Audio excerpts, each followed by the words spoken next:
Hello, good evening. Good evening sa lahat. Today is March 6, 2026. May gusto lang akong i-share. Early on, may kausap ako sa telepono. May kausap ko sa phone. Tapos may biglang nag-send ng GCash worth 1,000. So hindi ko alam kung saan galing. Kaya sabi ko, sino kaya ito nagpadala? So, maya-maya may nag-text, sabi niya na ipadala mo pabalik yung pera kasi pambili po yun ng gamot ng aking lola. So ako naman, in all honesty, hindi na natin yung pera.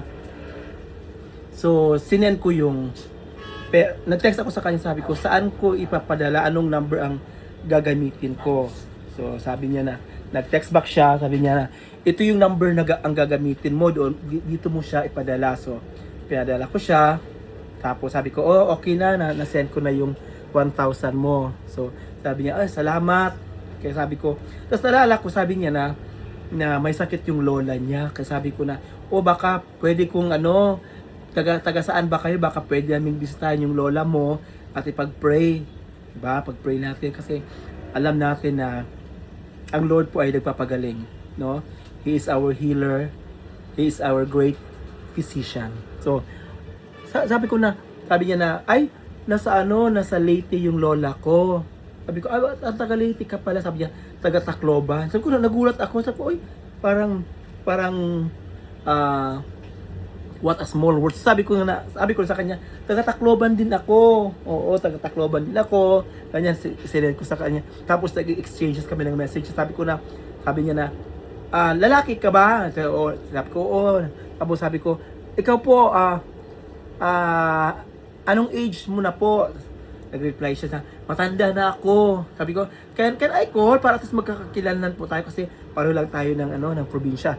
At it so happened din nabanggit niya na pareho kami ng school. So ayoko nang banggitin yung school na nasa Tacloban yun. So ayun, naging kaibigan ko siya, naging friend kami. Sabi ko, Lord, thank you kasi yung pinadala mong pera at yung pera na naligaw sa number ko, sa GCash ko, sabi ko parang yun yung naging way para maging kaibigan ko siya at pareho din kaming Christian, no? Na sabi ko na, napakabuti ng Lord talaga, sabi ko sa kanya, napakabuti ng Lord kasi yung pinadala mong pera ay hindi napunta kung saan man, no?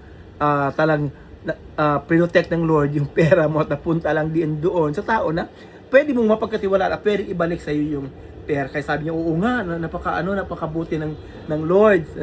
So nag-sharing kami. So ayun, naging friend ko siya sa FB. Nag-exchanges kami ng number, ng mga names.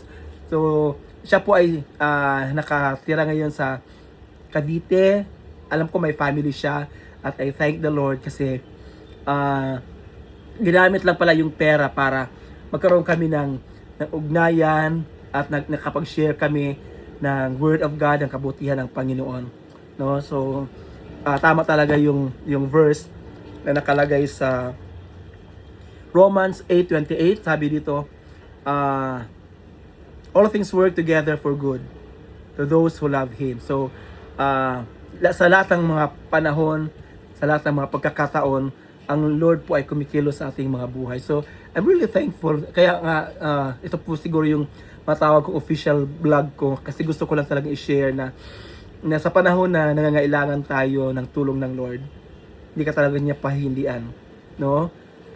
Siguro maliit na amount yung naligaw sa akin na 1,000. No? Naligaw sa akin na 1,000 pero syempre, may takot po tayo sa Panginoon. Especially pagdating sa pera, hindi natin pera dapat ibabalik talaga natin, no? Kailangan lang natin maging honest, maging tapat po tayo. Whether in small or in big things, kailangan maging faithful po tayo. Kaya thank you sa friendship with a newfound friend na taga Cavite, pero Bisaya siya, taga Tacloban siya. So same kami ng school, no? Yun lang ang gusto kong i-share na mabuti po ang Lord, no? Kaya sabi niya sa akin, tinanong niya kung anong ministry ko sa church, saan ako nag-church. Sabi ko dito ako sa Calvary Foursquare Church nagsisimba, at siya naman sa Assemblies of God. Kaya sabi ko, pareho lang tayong naglilingkod sa Lord. So, magiging pagpapala po tayo. At chinek niya yung FB ko, talagang nilike niya yung mga ministry na ginagawa namin sa mga barangay. And I thank the Lord kasi nagiging pagpapala din yung mga posting namin sa FB. No, nakita niya kung paano po kami active sa evangelism. And I thank the Lord kasi hindi po aksidente na naligaw lang yung pera niya. Hindi yung aksidente na napunta lang sa GCash ko, pero ang Lord talaga ay gumagawa ng paraan para magkaroon tayo ng ugnayan, magkaroon po tayo ng mga kaibigan na sa iba-ibang lugar na pareho po yung ating pananampalataya sa Panginoon. No, we serve the Lord. No, we walk with the Lord. And I thank the Lord kasi mabuti po ang Panginoon.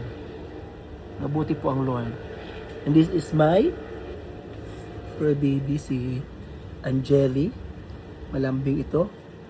Angeli. Ano?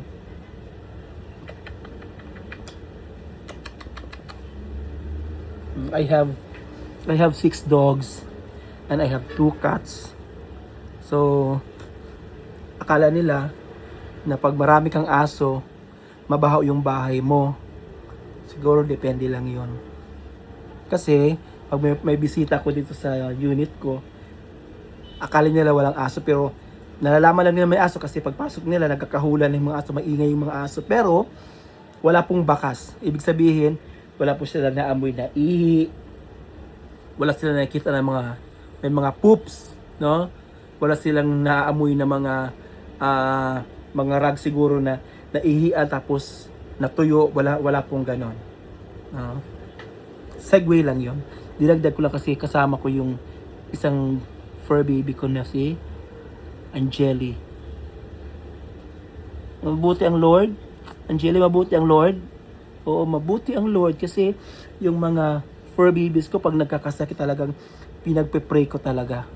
Kasi sabi ko, Lord, tayo po yung gumawa nito. You are the creator of these animals, no? Living things naman sila, mga creation sila ng Lord. Kaya every time na nagkakasakit sila, pinagpe-pray ko po sila isa-isa, no? Nakakatawa kasi sabi mo, ang hayop lang naman sila. Yes, hayop sila, but they are part of they are a family. Matawag ko silang family. Na? Angeli. Ayun. At thank you. Thank you. So, lesson learned. Pag may mga ganyang instances sa buhay natin na naka-receive tayo ng mga pera or GCash na naligaw sa atin, return it back to the owner. No, hindi natin yun pera. At pag ginawa natin yun, mas lalo tayong pagpalain ng Lord kasi nagiging tapat tayo sa maliliit na bagay. So the Lord will entrust us into bigger things sa ating mga buhay. So yan po ang lesson learned na gusto kong i-share. Being honest. No? Maging totoo po tayo. Hindi natin yung pera, ibalik po natin yun doon sa may-ari ng pera. Amen. And good night everyone. So next vlog, papakita ko yung ibang fur babies ko. So for now, si Angeli lang muna ang ipapakita ko sa inyo. Kasi mahihain si Angeli. Bye-bye.